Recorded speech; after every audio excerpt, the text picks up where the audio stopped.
Hey, how have you been, YouTube friends?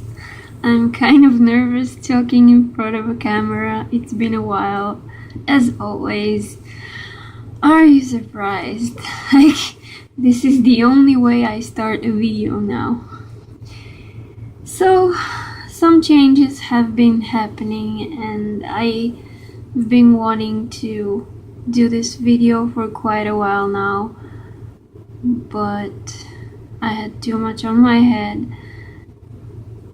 Big thing is, it's funny, I haven't been talking to you about my family situation for quite a while. I moved out of my mother's house at the end of 2015 with my boyfriend. And it was one of the best things I ever did for quite a while, moving out and living independently and being away. It was so calming. It was, because I'm here right now. So we lived together for almost 2 years and we broke up. But I guess I'll make another video probably, or maybe not, about my relationship. I don't feel like talking about it or exposing our stuff to the world yet, or at all. It was complicated, that's as much as I can say. It was hard, but that has ended, and it was hard for quite a while, and I didn't manage to follow with my plans. And my plan was, if I ever have to move out of my mother's house, I would have collected enough money to be surely independent and not need any help from anyone for quite a while. But then I fell in love.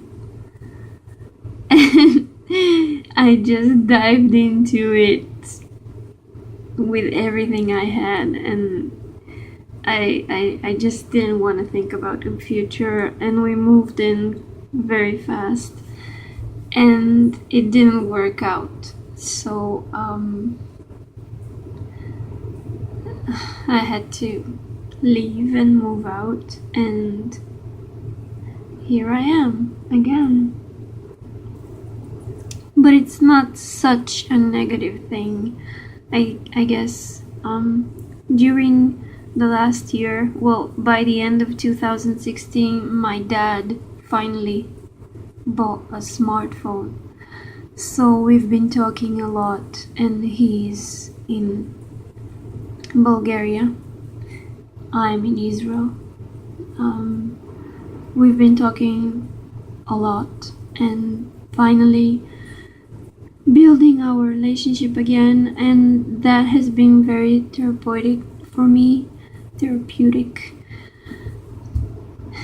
It's like everything I ever wanted, to be friends with my dad, and I've had that for almost a year now. I even went for my birthday in the winter to visit him, and I was there for Christmas, and it was fun. And then we planned that I'll come back to Bulgaria in the summer, and that's what I'm gonna do soon. And we are building our relationship and talking about a lot of past issues. I've been asking him a lot of questions about my childhood and about my mother, about him and why he left me with her. And it's been an important part of my life this whole year. Now that my relationship is over, my romantic relationship is over, I am back to this place, but it's different, at least for now. I've been here for a month now. It took me quite a while to empty my old room. They turned it into some kind of a storage room, or I would show you the picture. It was horrible. Like, there were things on my bed, almost like over the ceiling, and everything was, I had to work so hard to empty the room and make place for myself. And I turned it all around. It's different now. But I'm here. I think the only thing that's keeping me really, really sane, at least for now, is that I know that I'm traveling to Bulgaria. I'm flying there next week in Monday. I can't wait. And I'm gonna be there. I'm gonna be staying there for like a month or a month and a half, and I'm gonna be with my dad a lot, and I'll finally have some calm, some quiet, and some breathing space away from all the negative stuff. And I still have so much on my mind. I'm not really rested yet, and I'm still working my day job till like the last day of this week, and I still have bags over my ex-boyfriend's house that I have to pick up. So I haven't had the time to emotionally recharge, to rest, to rebuild my emotional body, and to feel peace again. That's what I'm waiting for. To go to Bulgaria, to be far away from my mother's family. And that's part of the big picture. A small little thing that happened. It's not small at all, it's fucking big, but it's a small detail in this video. That's how I thought about it. Is that my grandmother is in the hospital. She had this syncope. She just I don't know what happened exactly. In the beginning I thought that she just I forget the word. She was partly not really conscious, so like partial consciousness, I don't know what it's called, just before you faint. So she had that episode and they hospitalized her. And I've had a lot of thoughts about this because she has been so mean to me my whole life. Almost my whole life. There were moments where she had a good mood and she would protect me from my mother, but just because it fit her in that moment and it was good for her in that moment to do that, not because it was the right thing to do.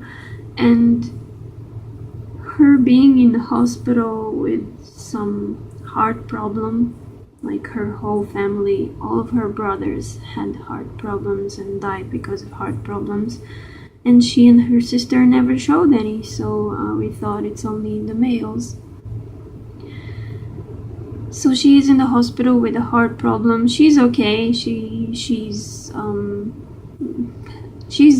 doing fine. She's like conscious and moving around and talking, and everything is just fine. They're just checking her heart because one of the valves has a problem. I have 3 of my valves that are fucked up. Talking about a broken heart. But she's doing fine. And even though she's doing fine, I find myself judging my emotional body, judging myself about the fact that I don't feel worried or sorry for her at all. I don't feel anything. And I thought that if anything happened to my mother or my grandmother, I would feel something. I would be at least worried and want them to be.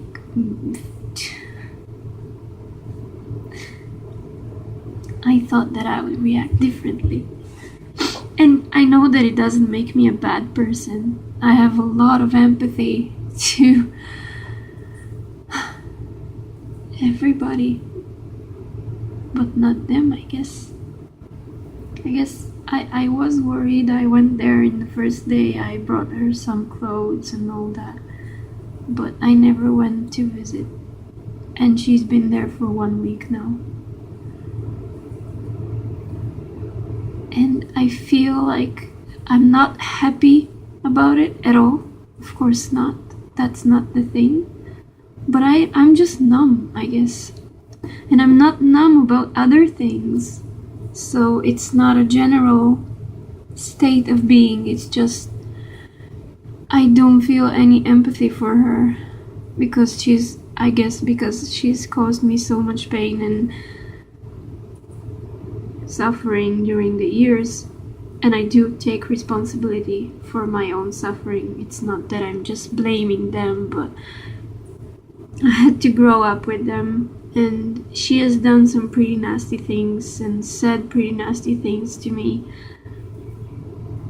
But I always thought that if something happened, that I would have much more empathy.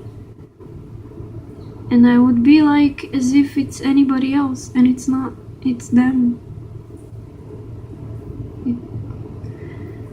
It's something new for me, and I'm trying not to judge myself too much. It's part of the journey. As a kid, I've been thinking a lot about these crazy moments that might or might not come one day, of being there when my mom dies. There were like periods of time where I had a fantasy that maybe on her deathbed she would finally be able to see me because she's dying, so she has nothing to lose anymore, and that she would be sorry for all the things that she's done to me. But it took me quite a long time, but I did get rid of that fantasy. I let it go, and I know it's never gonna happen. I'm never gonna have a loving mother or grandmother. I'm never gonna have a compassionate relationship with them, and of course no understanding there. So they can't see me. They will never see me. I know that. I was just, I guess, worried about the fact that I am not empathic enough or compassionate enough. But what is compassionate enough? Like,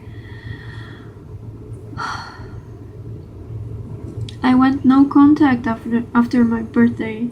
On my birthday, I went to Bulgaria, and before I went there, I came to my family's house. I call them my family, to my mother and my grandmother. And I asked my grandmother to give me the key to her house because I have some childhood stuff there, and mostly because I have drawings there. And in my teenage years, I used to draw. I was really good at it, and I used to draw these huge canvases, and I just wanted to see if I was as good as I remembered, or way less, or maybe even better, I don't know. And I just wanted to go there for that stupid reason. Maybe it's not stupid, I don't know. It's not something major, just I'm going to the city and it's right there, so why not go? And she reacted in such a horrible way. Of course she refused, and she I can't believe this is making me emotionally involved in this right now, but it is.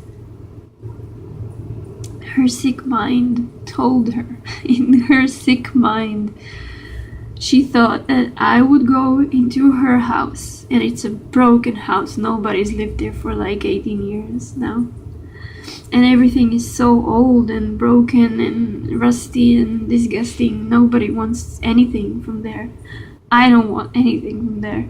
And she thought that I would bring my father there. And of course they're not talking, they're in a bad they're just not talking, and ever.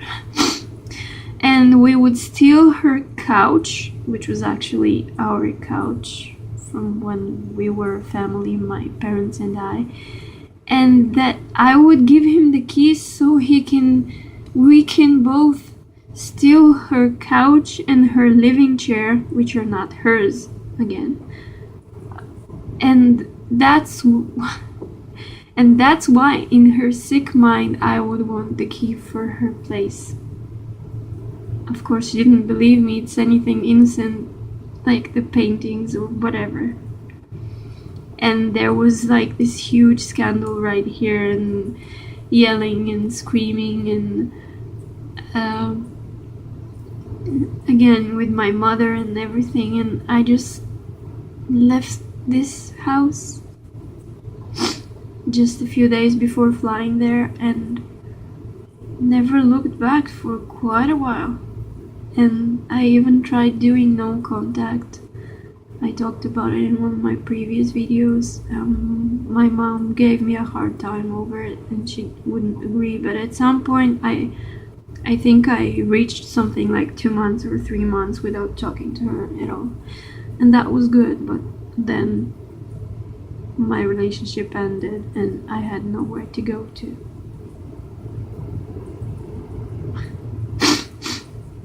And I don't feel shame for coming back here. That's a good thing. I don't feel like a victim or like I've lost some kind of a game or anything like that. I just am trying to survive and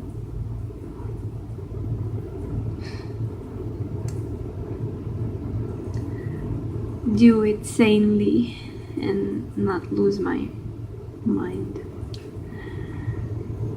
So that's what's going on with me in 5 minutes. Oh my god, it's been 17 minutes. That is crazy. I felt like 5 minutes. Jeez. So my dad wants me to come back to Bulgaria to go live there, and he's been telling me that for quite a while now. And now that my relationship is over, and it was literally like the only thing that kept me here, I don't have anything that's keeping me here. I really miss European weather and culture and education, and I miss the climate and nature and my dad, and like feeling peaceful. And I know peace comes from inside. I have the ability to give it to myself, but having all of this chaos around me is making it so much more difficult. And my dad is a calm person. He gives me space. He doesn't try to control me, and there's no place for control in love, so there's no love in my mother's heart for me. So I've been giving that a thought, and I even decided that it's what I'm going to do, because I've been missing Bulgaria for quite a while now, years, and I don't feel I belong here in anything. Like, I don't like the climate, I don't like the people, the way they behave. I have nothing here. I have built nothing here. All of my friendships here failed, and my relationship failed. And I am just like a leaf in the wind when I'm here. No roots. But there I do have roots, and I feel welcome, and I feel okay. I feel not wrong, like a little kid who's done something wrong. You know, that weird feeling. I feel okay to be there and accepted. And what is love if it's not acceptance first? So I'm going there for like a month or month and a half. I guess I'll be doing some videos from there if I succeed uploading from my phone, because I'm not taking any computer. It's very weird now talking about this. I feel like my throat muscles are so constricted and I'm having a hard time to relax and to breathe. So I'll let you go. It's been 20 minutes. Thank you for staying with me for so long, and I'll see you soon, hopefully. Bye.